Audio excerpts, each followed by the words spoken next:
We've talked about explorers, missionaries, and soldiers. But what was it like to actually live in Spanish Texas? What did you eat? Where did you live?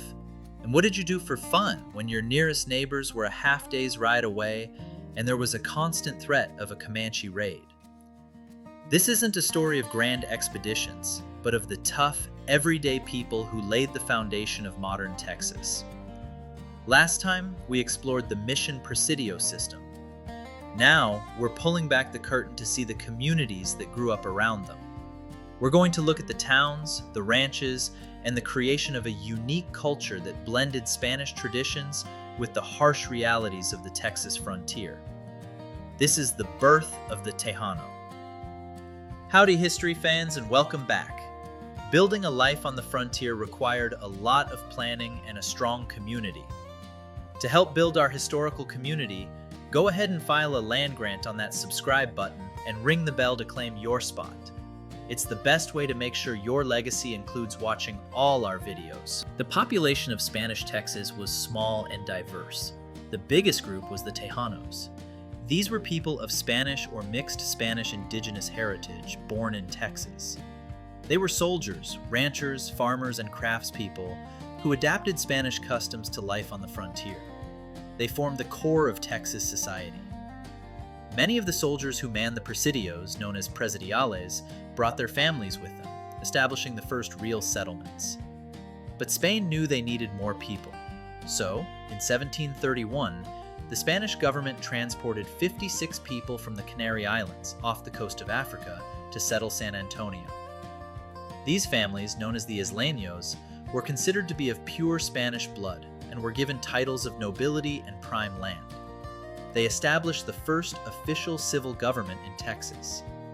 This created a distinct social structure. At the top were the pure-blood Spanish officials and the Isleños. In the middle were the Tejanos of mixed heritage. And at the bottom were the Mission Indians who had been Hispanized and free-roaming Native Americans who lived outside of Spanish control. It was a complex society where your family background mattered a lot. Life was tough. Most settlers lived in simple homes made of adobe brick or wood, often with dirt floors. A typical day started at dawn. For women, the day was filled with grinding corn to make tortillas, tending to gardens, raising children, mending clothes, and cooking meals over an open fire. It was a life of constant, back-breaking work. Men's lives were spent outdoors. They were farming, hunting, or, most importantly, ranching. Danger was a constant companion. Raids by Comanche or Apache warriors were a fact of life, meaning every man had to be ready to grab a musket and defend the town at a moment's notice. But it wasn't all work and danger. Communities were close-knit, and people found ways to have fun. They held fandangos, which were big community parties with music, dancing, and food. They celebrated religious holidays with passion, holding festivals and horse races. These events were a vital way for people to come together, share news, and forget the hardships of frontier life for a while. While the missions were farming, the real economic engine of Spanish Texas was the Rancho. These were huge land grants given to individuals to raise cattle, horses, and sheep. The wild cattle left behind by earlier Spanish expeditions had multiplied into massive herds of tough, lean longhorns. This was the beginning of the Texas cattle kingdom. The heart and soul of the rancho was the vaquero. We mentioned them in the missions, but on the private ranchos, they became legends. These were expert horsemen, the original Texas cowboys.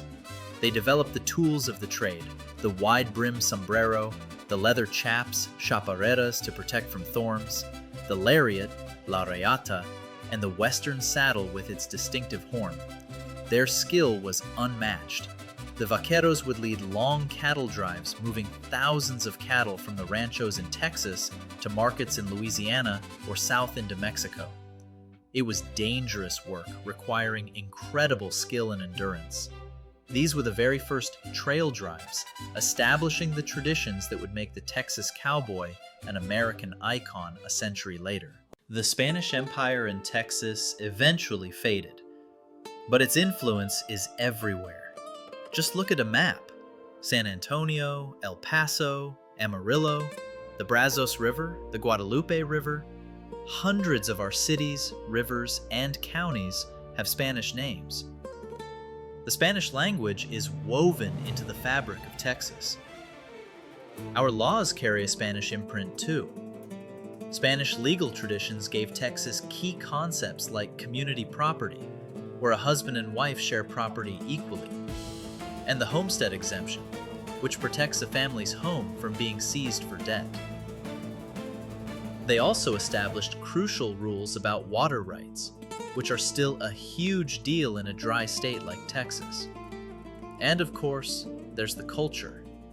From the Catholic faith, which is still central to many Texas communities, to the architecture of our historic missions and courthouses. Even our food.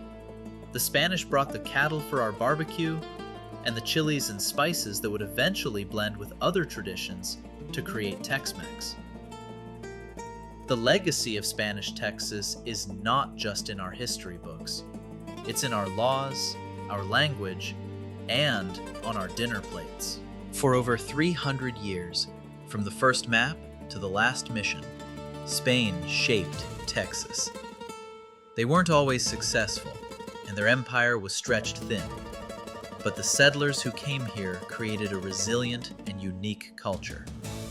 They built towns, established a legal system, and started the ranching economy that would one day define the state. The Tejano culture they forged became the foundation of everything that came next. But by the early 1800s, the world was changing. Revolution was in the air. Spain's hold on its colonies was weakening, and bold, ambitious men from the United States, known as filibusters, began looking at Texas with greedy eyes. The Spanish era was ending, and a new, even more violent chapter was about to begin. Thanks for living a day in Spanish Texas with us. What part of Spain's legacy do you think is most important today? Let us know in the comments. Make sure you're subscribed and have that notification bell on, because the fight for Mexico's independence is next, and it's going to set the stage for the Texas Revolution. Until then, stay curious.